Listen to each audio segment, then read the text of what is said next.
ঝড় বৃষ্টি নেই। তারপরও পানি বাড়ছে কুষ্টিয়ার ভেড়ামারার হাডিং ব্রিজ পয়েন্টে। পানি উন্নয়ন বোর্ডের পর্যবেক্ষণ বলছে প্রতি ঘন্টায় পানি বাড়ছে 0.05 সেন্টিমিটার। এভাবে চলতে থাকলে দক্ষিণাঞ্চলে ভয়াবহ বন্যা দেখা দেবে। ভারতের বিহার রাজ্যে বন্যার অবনতি ঠেকাতে খুলে দেওয়া হয়েছে ফারাক্কা বাঁধের সবকটি গেট।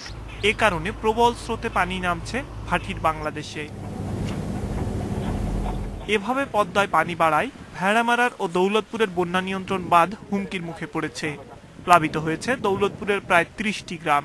স্বাধীনের পরেতে আমরা এত পানি দেখি নাই, কিন্তু এখন আমরা দেখছি স্বাধীনের পরে এবার পানি খুব বেশি হয়ে গেছে। আমাদের এখানে আমরা এলাকাবাসী আতঙ্কগ্রস্ত, যে কোনো মুহূর্তে পানি গ্রামের মধ্যে প্রবেশ করতে পারে।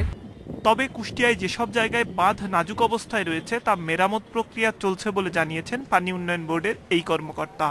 4-5টা স্থানে দেখা যাচ্ছে যে আমাদের বাঁধের কিছু দুর্বল পয়েন্ট বেশ নাজুক অবস্থা বিরাজ করতেছে, এবং সেসব জায়গায় আমরা মোটামুটি সিনথেটিক ব্যাকটেক দিয়ে বাঁধের উচ্চতা বৃদ্ধি করা বা বাঁধ স্ট্যান্ডিং করার ব্যবস্থা নিচ্ছি। এদিকে পাবনার পাকশি হার্ডিন্স ব্রিজ পয়েন্টে পদ্মা নদীর পানি বৃদ্ধি অব্যাহত থাকায় নদী তীরবর্তী এলাকায় নতুন করে বন্যার আশঙ্কা করছেন এলাকাবাসী। সপ্তাহখানেক আগে 2 তলার নিচে ছিল, বুঝলেন, আগুনের পানি বাড়তে 2 তলার উপর হয়েছে। পদ্মায় আমরা গত 20 বছরে যে স্থানে পানি দেখি না, এখন সেই স্থানে পানি দেখতে পাচ্ছি।